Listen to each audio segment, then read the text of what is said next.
here may knock it off at your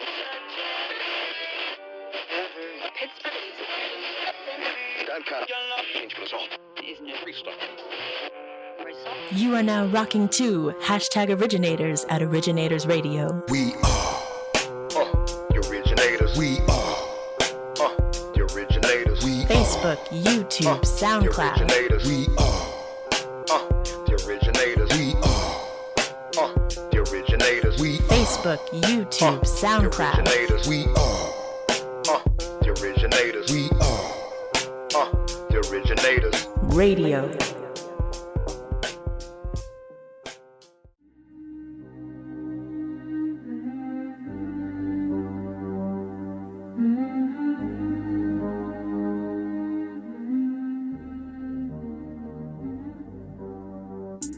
Hey, yo, what up to all my originals out there? It's your boy D Smith, aka Fuck D Smith, aka Haitian Harry from Dayton, where we do not eat the cats, dogs, and family pets. What's happening? And it's your man Big AT, #Originators. We coming at you this month with a special episode going into our ICONIX series, right? Man. Yeah, man. No doubt. We got a special guest in the house, one of our fam here, my main man here, known him for almost 35 years. Forever. Forever. Right, my man, Tommy Time. Welcome to the show. Make some fun for that time. Yeah. Thanks for having me. No doubt. But the reason that Tommy Time is here on this particular episode is this ICONIX episode. We are shouting out the classic 1996 album by the Fugees, y'all. Clap that up. The score. Yes. And if you know, you know, y'all. So once again, y'all, hey, don't be afraid to engage. Let us know how y'all feel. What's going on, right? No doubt. So let's roll into this episode. A little bit of a backstory, though, right? February the 13th, right? 1996, it saw the release of the critical and commercially acclaimed sophomore album by the Fugees, The Score. No doubt. Yes, man. It was an album that launched the careers of Wyclef Jean, prodbyjudahjump, and also launched Lauryn Hill into like mega superstardom. In 1997, it won the Grammy Award for the Best Rap Album and Best R&B Performance by a rap duo or group for their iconic Roberta Flack hip-hop cover, Killing Me Softly. With this sound. No doubt. Oh, man. Talking about a huge song. So yeah, we're going to take a deeper dive into this era-defining album, right? So ready or not, Here we come. We are at #Originators, y'all. Tune in. Enjoy the show. Yeah. Go ahead, he's AT, open it up, man. Now, yo, we're going to bust another little background on the development of the record. Now, check this out, okay? The record, it began in 1995 in June, and then extended over November 1995. Let me cut that shit out. I thought I add a little bit of Coolie High in there, okay? But yo, from the development took place from June 1995 and then extended into November 95. Now, some of us kind of forget that this was the Fugees' second album. Yep. Their first album was Blunted on Reality. Yeah. Remember that one? With Vocab. Yep. And Nappy Heads? Yep. I believe, yeah. But so what happened was, they were in deep shit with the record label. The record label, Rough House, they were going to drop them. But the head of Rough House at that time, this guy gave them a second chance. And that turned everything all around. He gave the Fugees a $130 cash advance, and he gave them complete artistic control over the score. Yeah. Think about that. Think about how much power that is to have complete artistic control. Oh, especially at that time. At that time. Yeah, because that was unheard of back then. Yeah, because a lot of times, the record execs kind of weasel their way into like the project, but for them to be like, okay, here, Tommy Tom, you got complete control. Do what you want to do. Yeah, that's what made that dope is you got to think the only artist back then that was hip to that was Prince. Pretty much. He was the only one. Yeah. He was ahead of his time. Yeah, about owning your masters and all of that stuff and having complete artistic control. Yeah. Lauryn Hill once commented on the album production saying that she felt like it was an audio film. And when you listen to it now, it does have that feel. Yeah. I mean, not even now, just back then had the true. Had the little boop. Yeah. But back then I didn't kind of take it in as that. But now when I go back, I'm like, yeah, I see where they were going with it. I mean, for all the younger originals out there, back in the day, we us older heads, we used to watch little movies in school, and for you to go to the next slide, they go. The storybooks. Storybooks, yeah. So that's basically what Lori was talking about. So if y'all hear this album, the new kids out here, y'all hear the album, that's what that sound is. The new kids on the Grammy blocks out here, if y'all hear that, that's what it was. And she said it was also like how radio was back in the 40s. You know, it tells a story, and there are cuts and breaks in the music. Yeah, man. It's almost like a hip hop version of Tommy, like what the Who did for rock music. Yeah. That is actually a quote that Lauryn Hill said. That's how Lauryn Hill perceived it. Okay. Yeah. Okay. Yeah, neither did I, you know, but that's why on this show we like to research and we like to dig deeper. Yeah. The production was handled primarily by the Fugees along with Jerry Wanda Duplessis, with additional production and contributions for Salaam Remi and the late John Forte, Diamond D, and Sean King. Yes. Yeah, Diamond D was that was my guy, man. Yeah, I know. That's still my man. I still like Diamond D. Yeah, that's still my guy. So peace out to him. Peace out to them. Rest in peace, John Forte. That broke my heart. Yeah, you passed, brother. He was a real one. No doubt. But yo, we're gonna run down the plaques here, right? Like this album had plaques like you got in your teeth. Plaques on plaques. We got some plaques. You need to go to the dentist after you hear the dentist. After you hear this. So what we're gonna do is we're gonna run down a list of the certifications that this album received worldwide in sales, so you guys can see just how well selling this album was. Before we go to the album, I do want to we got to let everyone know what's really going on when this album drops. See, we talking about it, but I don't think people are understanding what's going on.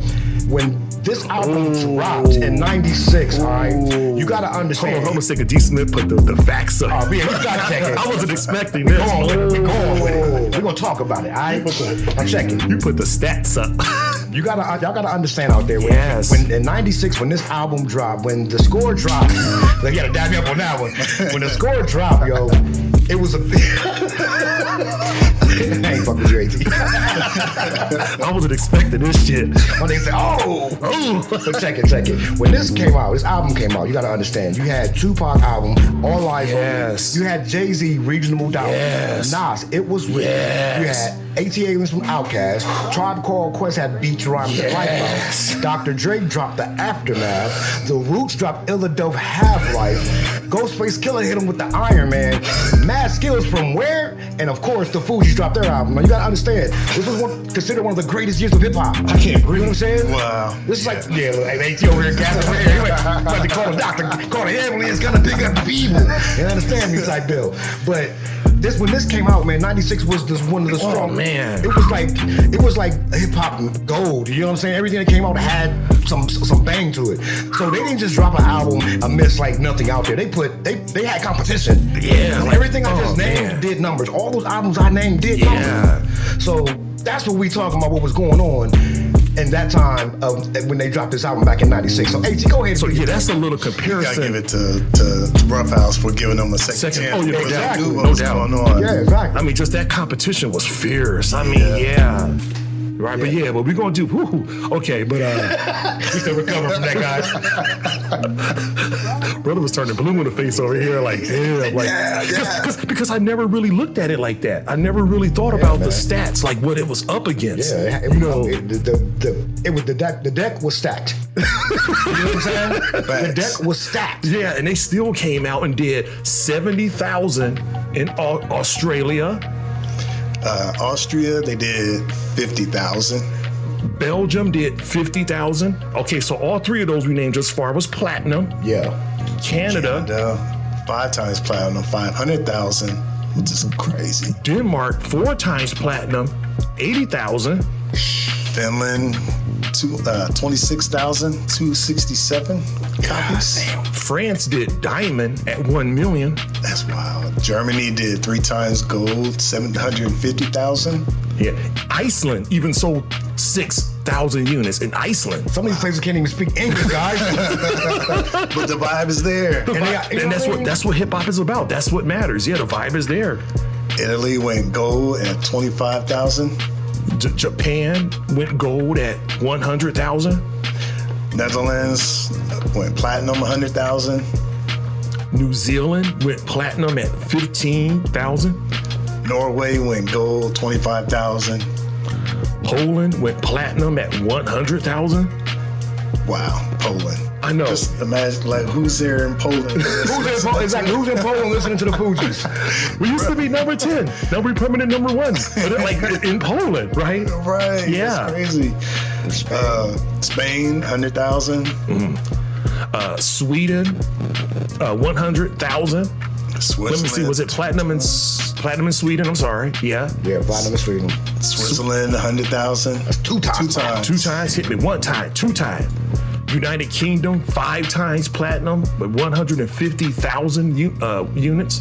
No, I'm sorry. That's 1,500,000. I'm sorry. Yeah. 1,500,000 units. I'm sorry about that. UK. I know. Wow. United States, 7 times platinum. 7 million. Which I would think should have done more. I mean, you gotta, but like I said, you see what they was up against, man. That was like a time when like Fierce. it was East-West Coast thing going on. Yeah, that was You know what I'm saying? So they like I said, man, that's why I brought that list up. We were all bringing out our guns. Like hip hop was just blazing. Hip hop was angry then. Let me see. Just Europe, period, was what 6 times platinum, 6 million units. So, but worldwide, that brings the total to what? 22 mil. 22 mils. Crazy, guy. I know, right? Think about that. I can't even fathom them numbers. Like, if you think about it, if you got to add all those up, every dollar, you rich as hell from one album. Yeah. Right. Now I see what Prince was on. Mm-hmm. Yeah. And just to think, going back to what you were saying, Tommy Tom, somebody had enough belief in them to just fund that. And you see what it did. It gave us some of the greatest music we ever heard. I'm gonna put it out there. Agree. Mm-hmm. So also, here on hashtag Originators Radio here, when we ask, we like to ask this question when we doing ICONIX. Where were you when you first heard it? Or what was your first impression of hearing the album? D. Smith, hit me with it. Well, when I first heard it, I probably was with you because you got me hip to him. It was you and my homeboy Andre Haney. He used to always come to class with new shit, with new. He would just be singing the songs. I'm like, what the? He's just the one joint up. Mr. was his shit. Yeah, you was talking about that. And he would just come to school singing the songs. I'm like, man, one day I was like, yo, what are you listening to, bro? It's like the Fugees. I'm like, I'm hip to the Fugees, you know what I mean? But he let me borrow his CD, his tape, whatever, and I was hooked. And it had that on there. It had the extended cut on. Okay. And like I said, then you was bumping it too, so it was like, you know what I mean? And then I heard it from Tommy Tom because you, Tommy, you were the first person that had it. Yeah. How did you get hip to it? I was just still hip to the Blended on Reality. The first album. one? And did you own that or did you hear the whole thing? I didn't own it. I just remember seeing the video. Yeah, I saw the two videos or something. Yep. So after that, the name just stuck with me, and then I saw the album cover. I'm like, oh shit, this a dope album cover. And grabbed it and fell in love. Wow. Yeah, man, Did you have it on CD or cassette? I can't remember. I had it on cassette. It was on cassette. Okay. Yeah. Because Tommy Tom, y'all had the real big. What was it? The Oldsmobile. Yeah. I remember that. I remember he had that. I remember Regency at that. Hey yo, that's how far we go back, guys. Yeah, back in the mid '90s. Jeez, we talking about Mount Vernon homecoming times. Yeah. I better ask somebody. Yes. If you know, you know. If you know, you know, y'all. If y'all from ancient, old school Columbus, y'all know. But I guess when the music was great. Still ask the question, but what was the first impression? Know what I'm saying? Like my first impression was not really like it didn't really hit me as hard because like Tommy said, I was hip to Blended on Reality. But I think it hit me kind of different because I didn't know Lauryn Hill was that lyricist. Yeah. That's where it hit me. Yeah. Lauryn Hill was definitely when I said like, yo, like this chick, like she got it. Yeah, that was my first impression. Lauryn Hill she stood out. She had that star power. Lyrically, she was shitting on everybody. And then even with her singing, and I remember Lauryn Hill was like in singing act, and I said, I remember her. She was a Sister Act. Like, Sister Act, what I said? Yeah, Sister Act. I'm sorry. Yeah. She was in Sister Act. And she was pretty much a singer and actress back then. And I was like, I remember her. But when she started lacing them lyrics, I'm like, yo. Crazy, man. I mean, yeah. And like I said, hip hop is hip hop, and y'all know I speak. To me, it has no color, no creed, no gender, but as a female, if we gotta go there, she was in a class of her own. Because she was up with the dudes. I mean, like she was, yeah. And like, she wrestled with them good. She gave them a good fight. yeah. But yeah, we're gonna go into the track list on this album. Yeah. This is like the extended version of it though. So it includes some tracks that I never even heard of. D. Smith said, you said you heard of some of these back then, but I ended up getting the album. I hadn't had all these on there. oh, okay. But yeah, it was roughly 17 cuts on the extended. The first one is the Red intro. DJ Red Alert, what's up, Yeah. And it kind of had like a little cinematic 1970s kind of theme going on at the beginning. They're talking like a heist or something like that. Or, again, for your youngins out there, DJ Red Alert, look him up. Red. Look him up. Your Uncle Red, yeah. Peace to him. Yeah, if he was on your album, you was good. Yeah. It was two DJs, him and Mr. Magic. Mr. Magic, yeah, Mr. Magic. I forgot his name. I'll come back to you on that. Funk Flex. I don't know why I said in my head. Yeah, but yeah, some of those DJs back then, when they were on your music, they put like a stamp on A it. stamp of approval. Yeah. of approval. Because don't forget, some of us forget that Red Alert was down with Tribe and De La and Jungle Brothers early on in their career. Yeah. Productions. Yeah. Yep. I remember seeing him in the videos. When he was down with you, he kind of put a stamp on it, like, yeah, it's official. DJ Red Alert is down with us. Still number one. Definitely a pioneer. Yes, sir. Then the second cut was how many mics? That was probably one of my favorites. That was Lawrence. Yeah, just that verse on Two there. MCs can't occupy the same space at the same time. Yeah. Against the laws of physics. Yeah. Man, you better get the... Man, go back. If you ain't heard this album, you need to go listen to it. And if you have heard it, go back and listen to Lauren, man. She was going in from the first song. On how many mics she opened up the album with some of the dopest bars I heard our album be opened up with, man. You know It was so memorable. That man. And then Ready or Not, of course, that was a big one. I had what beat did they sound? Stephen King's Sleepwalkers. Yeah, it was from a movie back in the early '90s called, what was it? Early '90s-ish. One guy did that song too. Sleepwalkers. Yeah, and that was the theme to the movie. Boy did that song over too. You don't let me know. Puppies dude, man. Mario, whatever. Not Mario. What's his name? Might be the one. Yeah. Marvin Winans. Bad Boys album. Yeah. Oh, okay. If you play me, please don't let me know. But He used that beat from Sleepwalkers. Yeah, from a terrible movie. But it was a terrible movie called Sleepwalkers. We know Puppy sample Ready or Not. Yeah. How many? No, Ready or Not. Yeah, he sampled Ready or Not. The music they used on that cut. Then the other one was Zealots. That's when they beat with we're gonna talk about that. Yeah. And then the fifth one was the Beast. The Beast is loose, and the Chinese restaurant skit. He said, "I want the chicken wings fried hard and shit." Obviously, you two think I'm a bitch ass nigga. He said, "Why you jumping over the counter?" I like that. I got styles. I represent. I represent. That's your favorite part. Yeah, man. I represent. I represent the two of you are bitch ass niggas. That was my shit, man. That was funny. And he was like a Chinese Muslim. What is that? Hey, what are you doing, bro? Chinese Muslim over here? Performance a lot. Like, wait, what is this? I want some shrimp fried rice, bro. What you want? You want some bean pie rice? What you want? But that was the thing, creativity of these skits that made the album what it was. So enjoyable. Give me some wonton soup and a final call. Shit. Yo, but and of course the next one is Fuji La, which I still remember back when I stayed out north on the north side of Columbus. D. Smith, you know, one time we was hanging out, and I remember we walked. Back then we didn't have cars, and we used to walk everywhere. Hey man, we used to heel toe scoop. and we walked down to you know, back when malls were around.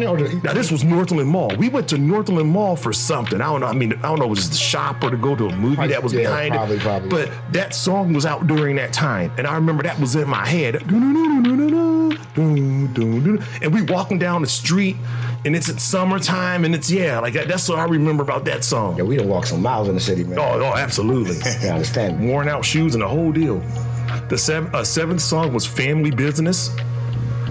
Yeah, that's a good song. I think that one was with John Forte, wasn't John Forte. Uh-huh. On the mic. Then Killing Me Softly. Now, I mean, what else we can say about that? I mean, one of the best hip hop performance, you know, best R&B. So hold on. what can we say? We kind of skipped some. We just did some BS. We are remiss to say this. The Fuji La, they did sample Tina Marie. Yeah, because that was Ooh La La. That was a hook or something on one of her songs. Ooh La La. Yeah. So we sorry about that. We moved a little fast on that one, but we gotta give credit. The late Tina Marie. Yeah, rest in peace, Queen. Rest in peace. Yeah, Killing Me Softly. Then after that was The Score, which was a Roberta Flack song. Yeah. For you guys who don't know, right? The Score. And that's the one where Diamond D was on, man. He made that beat, didn't he? Yep. Yeah, man. Yeah, Diamond D was on that one. Yeah, the score was dope. The Mask. Yeah, The Mask. My people's in New Jersey wears a mask. Yeah. I like that song. I like that song too, man, because a lot of people didn't understand that song. Yeah, The Mask. It was kind of an underrated cut. Like, I loved it, man, because it was real. It was real, though. When I go back and listen to it, I'm like, yeah, that's real biz. It was real and it is real. You know what I mean? Like, people wear masks. I mean, they do. I mean, yeah, absolutely. And then the 11th track is Cowboys. That's the one I remember I remember that one in your car, Tommy Time. How that bass used to hit. Yeah, that beat was hard. Rod Digger was on there. Yeah, Rod Digger. Watch these rap and get all up in your pockets. But I remember that. I remember that bass in your Oldsmo from that song. Yeah. I thought that was kind of crazy because it was like when I first that caught me off guard. That song caught me off guard because I'm like, what are you like? Ghetto Cowboys or you know what I mean? Because I'm like, but then I got what they was talking about, like how niggas in the hood is be shooting up and stuff. Cowboys threw me off at first. Because you think about like Clint Eastwood, the good, the bad, and the ugly. Don't get me wrong. Sergio Leone movies and all that. Nah, but it was about people in the hood, like being cowboys. It's been documented that there are black cowboys, but that too. I mean, it just escaped my brain, like you know. Yeah, Ghetto Cowboy. No Woman, No Cry was the 12th one. Of course, you know, Bob Marley had a song, you know, called that as well. Peace to the God. Yep. I didn't realize Wyclef at that time was that talented on the guitar. Yeah, that too. Yeah. That's what the score. The score like was when you started. I know he can sing like that either. The score was when you started also seeing Wyclef's talent, right? Because on Blending on Reality, I didn't hear the whole album, but I didn't get that from him. Well, he didn't get initially from what I heard. But listen, they didn't get the production freedom either on the first album. True. Album, you see, they got complete creative control. Yeah, so he did the kind of Bob Marley kind of number, reggae. And it was like, yeah. But then you had the regular like store-bought album. Then it was like track number 13 was Manifest, and that was the outro. On just the standardized bare bone. But then on the extended one, you had Fuji La, the Refugee Camp mix. That was a pretty dope mix. Yep. Fuji La, Sly and Robbie mix. One of them died recently. Oh damn. Yeah, one of the members of Sly and Robbie. I can't remember which one. Then Mr. which track number 16. Let me tell you something. That Mr. song is deep because we like, you know how you go to the store, right, and you see like someone outside, they're begging for change. Now, in our heads, most people were like, man, fuck you, I ain't getting no change. Or sometimes you might be just on some, hey, yo, here you go, I got it. But I kid you not, everybody has the same thought. I wonder what that motherfucker about to do with that money. Yeah, I mean, of course. And you know what I mean? So it was like, hearing that song is like, it made me kind of like, yo. But who are we to judge what people are going to do with their money? I mean, because at that point, it's your money when I gave it to you. Right. So I can't tell you not to go get drunk, because maybe you had to have a drink because you was going to fucking have a heart attack because you drink. No, you know what I mean? Because some people that depends on whatever their vice is. So if they don't have it, they literally could die. Yeah. You never know. You never know what people's struggles are. Yeah. But then it's like, at the same time, it's like you also got on the other side of the coin. It's like you give that person your last $2, $3, $5, whatever. He go get in his car and drive off and do something else. Yeah, let's go to this on the 17th. The 17th cut is Fugees. That's the refugee camp global mix. I kind of remember that a little bit. That was a good mix right there. Yeah, I kind of remember that a little bit. Yeah. So out of all the ones we just named, y'all, which one was your favorite track and why? Time. Out of all the ones, I mean, we went through 17 of them. Like, I would have to say the first track. Okay. How many mics? Yeah, I would have to say started. that. Tommy Tom, my man. And then I would have to also say Cowboys. Oh, okay. Because the two ladies, they just did a thing on the album. Yeah. And the track was hard. Mm-hmm. And I think I had just got into listening to Rod Digger, so I already knew she was dope. A beast, yeah. Yeah. Yeah, I would have to say, how many mics? Yeah, I like Cowboys. Ready or Not had a pretty interesting the hook. It was kind of like, yeah. So yeah, I think that's the one. Yeah, Ready or Not. How many mics and Cowboys? I'ma say, but we you know what? We kind of like a broken record, but how many mics? Yeah, that's just the lyrics and just how she killed that. She opened it up. Yeah, opened the album up. She but burned mine, how many mics? No Woman, No Cry. Okay. And Mr. And I say No Woman, No Cry because there's not too many people that can do a Bob Marley song that good. Like you know what I mean? Like you felt it. Like right now, you play it right now, you can still feel it. Like that's what Bob Marley. The same. That was his vibe. That was that was what he. Yeah, that was what in his music. You feel the love when you hear that song. Right. Even though it's about a bad situation. You know what I mean? It still kind of cradled you in a certain way. Yeah. Bob's music. Yeah. So that's still thinking about it. It's like, damn, that does sound good. Mm-hmm. Yeah. It's not playing. You thinking about it. It's like, get out of here. That's my song right there. It's really good music. Yeah, no doubt. So like now, this next one here, this next topic is did you know? Now, I did some digging and some research, and I thought some of the stuff on here was pretty interesting. So I'm going to run it down for you, okay? Now, the beat that we know from Fugees, that beat. Yeah. Did you guys know that originally that beat was made for, of all people, Fat Joe, the gangster, by Salaam Remi? Like, yeah, that I didn't know. I was like, really? That's like, interesting. I know that. I never. I think Joe could have hit that. I mean, Joe can rap over, I'm pretty sure, any beat, but I didn't think that beat was in his lane. I didn't think it was grimy enough. You know what I mean? Like, but I think of Joe, I think of like the Bronx. Then when Big Pun came in the picture, I just didn't think that beat was dirty enough. Yeah. But I mean, he can rap over any beat. Like, shout out to Fat Joe. I had the t-shirt. Oh, yeah. I don't know about that, though. Yeah. I don't know about that, though. Yeah. D. Smith had the Represent t-shirt from Fat Joe's first album. It's like, where you get that shirt from? Don't even worry about it. Don't even worry about it. Right? Nah, I ain't gonna lie. I got it from New York Fashion, like Livingston Avenue, Livingston Fairwood. Yeah. Shout out to New York Fashion. Shout out to New York Fashion. No doubt. They kept the hood fly. Okay, another one is the album was also recorded in Wyclef's uncle, Jerry Wanda Duplessis. It was recorded in his basement with the advance money that they received from the label. It's just so odd when you hear about these rappers from back then recording these masterpieces in their basement. Ain't that wild? It's just like you record a masterpiece in your garage. You be like, for real? Like, you kind of, in your mind, you imagine this big studio with, you know what the crazy shit is? A gazillion speakers and monitors. Nah, they were in the basement. You know the crazy shit is, this is why it doesn't blow my mind anymore when I hear stuff like that. I was watching something, but Big Boy from Outkast. Mm-hmm. He's like in his crib. Yeah, I heard about that one. He got a microphone in the shower. Yeah, I remember hearing about that one.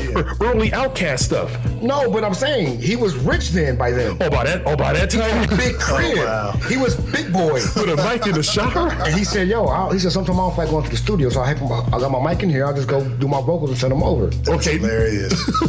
But you think about, I might make a joke on Tommy. But the Wu-Tang album was I recorded had a feeling you was gonna say that. in the basement, though. Yeah. Outkast. You know what I mean? Yeah. Outkast, Dungeon Family was in the basement. Yep, that was the in the Dungeon basement. Family was in the basement. Dungeon, the basement. Yep. And from the stories I've heard, it was a grimy ass basement. Yeah. I seen the pictures. Oh, did you? Yeah. Some it was- grimy ass basement. It had water damage on the wall and it was Like type shit. So I mean, mold and some of your best work is done in the dungeon basement. You know what I mean? Some of that, I mean. yeah, and the video for Ready or Not was the most expensive rap video for its time, costing $1.3 million to produce. Now, if you know anything about 1990s economics, $1.3 million back then was like $80 million. Like that was a lot of money. And again, now that's a commercial. Like what? Nowadays, That's a commercial. Yeah, but back then that was that's a Super Bowl commercial. Now. that was But think about it. I'm saying again. that was a lot of money back then. It was only 2 rap artists that had $1 million videos, and it was them and fucking Wu-Tang. That's right. Wu-Tang did Triumph. That was like $1 million. Yeah, Triumph was pretty. Yeah, Triumph was pretty. Yeah. Triumph was pretty big. Yeah, so it was like I'm tempted to say I don't know how big Hammer's videos was, but I'm pretty the sure. budget wasn't that. You don't think? Okay, because Hammer, we know he had bank. We know he had Yeah, like bank, crazy I'm money. saying if the budget was, that's because he was paying the people that dancing. Yeah, We're yeah, talking yeah. about actual like Video. actual video, like With the production shooting and quality. the production. Yeah, Yeah.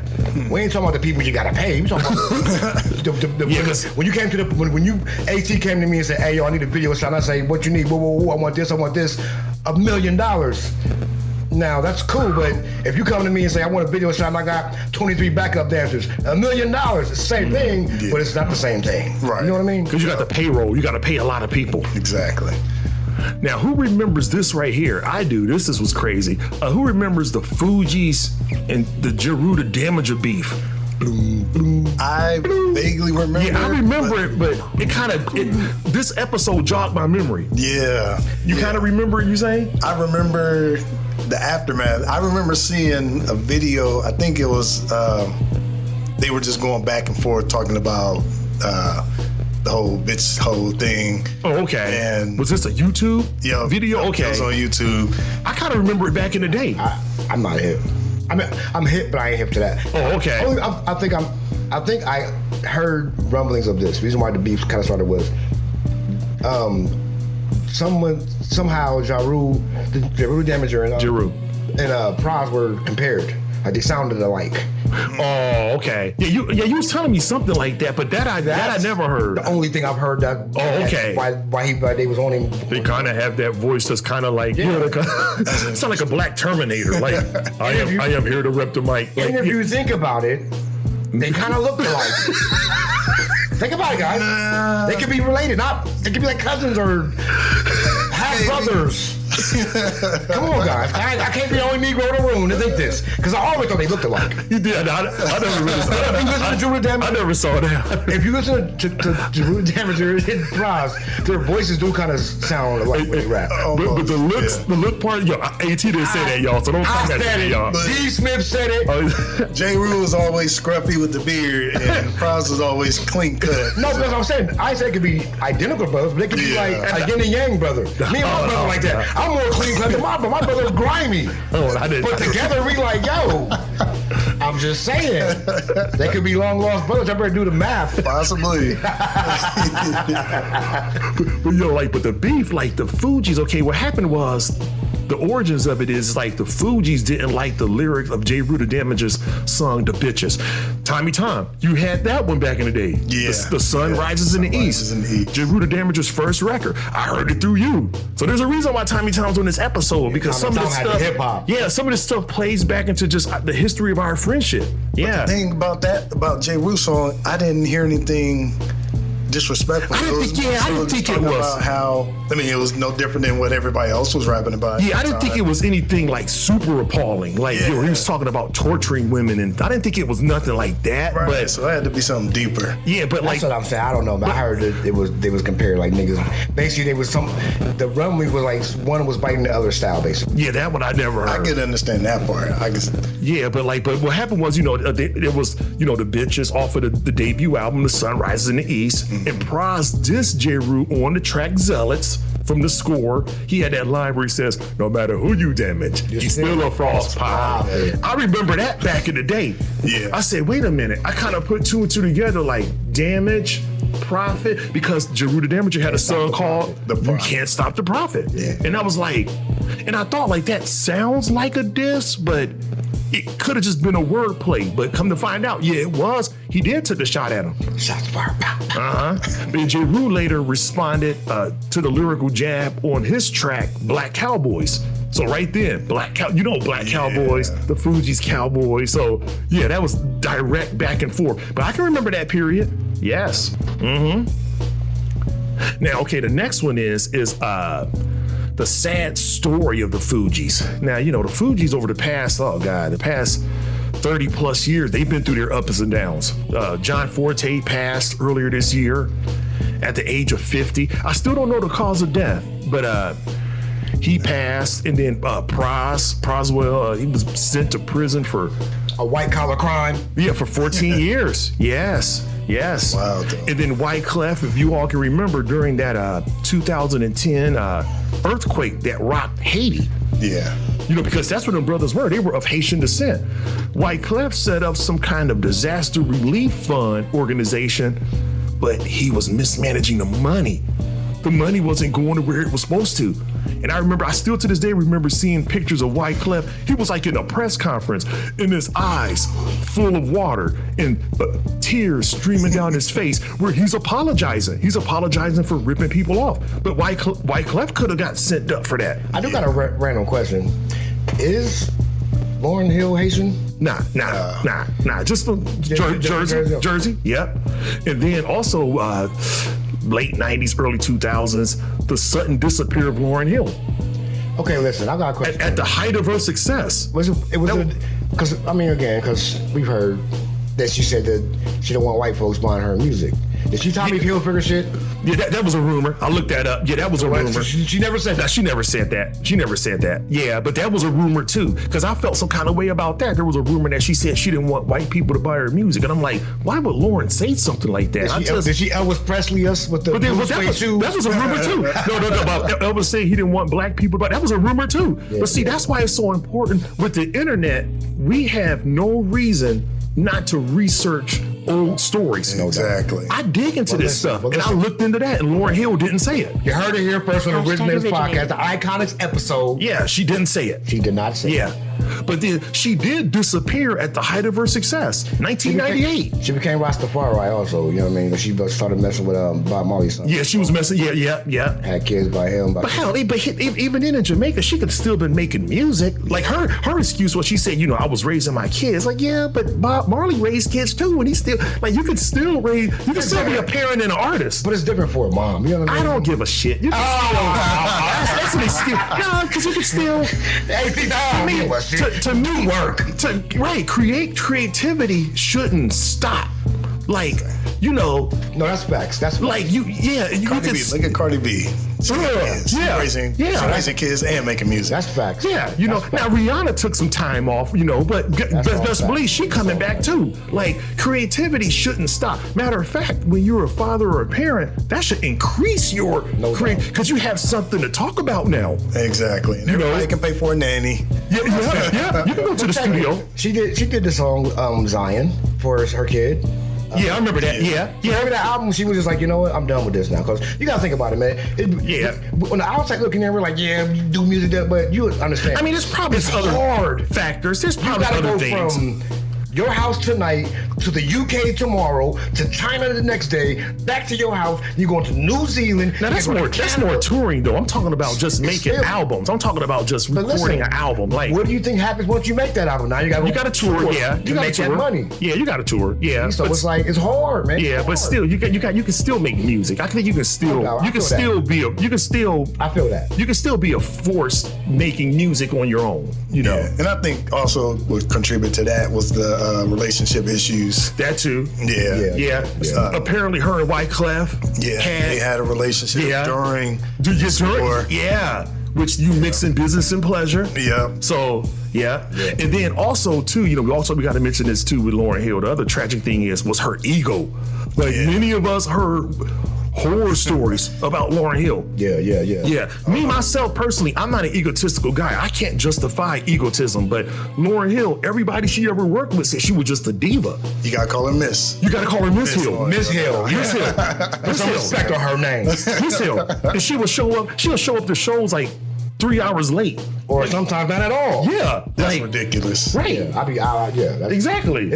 I feel like this. So as an here you artist, are, you took a break from the industry for 20 something years, and then you get a concert, and guess what? You don't show up. I'm like, and I feel like as an artist, people, your fans, you owe them that. Exactly. They bought your music and they spent extra money to buy that ticket, and you not show up unless you're dying or morbidly sick. Like, bring your black ass. Bring your black ass to the show and try to be there on time. There got to be some kind of psychology to that because it doesn't make sense to me. Yeah, I never did. Yeah, that whole ego thing. Like, like how are you gonna?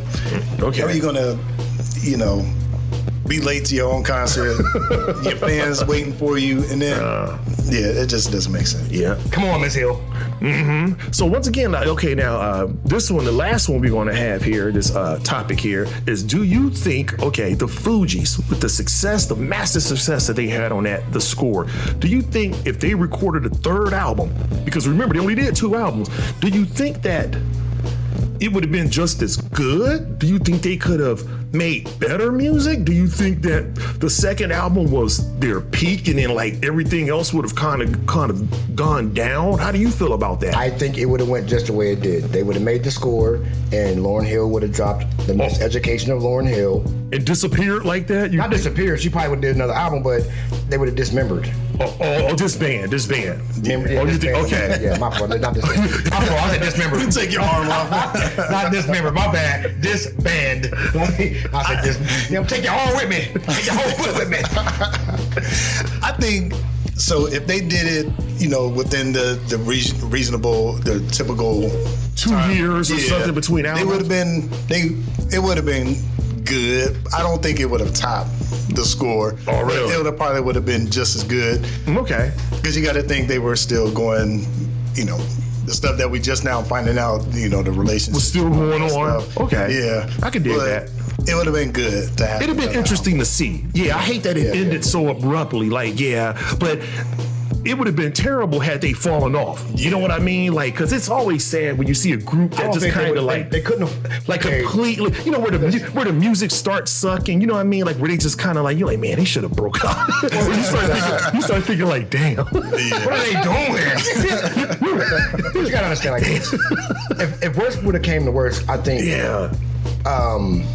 Wyclef and Lauryn Hill could have worked together still. Not shitting on Pros, but Pros was just a rapper. Yeah. He was kind of the weaker link. Yeah, I still like it, but he was kind of me. Yeah, he was kind of the weaker link. Like Lauryn can act, she can sing. Yeah, she had more to offer. Wyclef can produce, play guitar, sing, rap. Yeah, true. Facts. See what I'm saying? So that's all. Yeah. I agree. But we hope you guys enjoyed that show. We sure did. Hashtag Originators. Don't forget to subscribe. Facebook, YouTube, SoundCloud. This was the Fugees' 30th anniversary of the score. My man D Smith in the house, you know what it is with him. Every day, all day. Representing all the Haitians who not eating the cats, dogs, and family pets out here in Dayton. And my man Tommy Tom from the old school. No doubt. What's love? Much love, right? Much love, man. Okay. Much love. So on that note, we say peace. Peace. Later.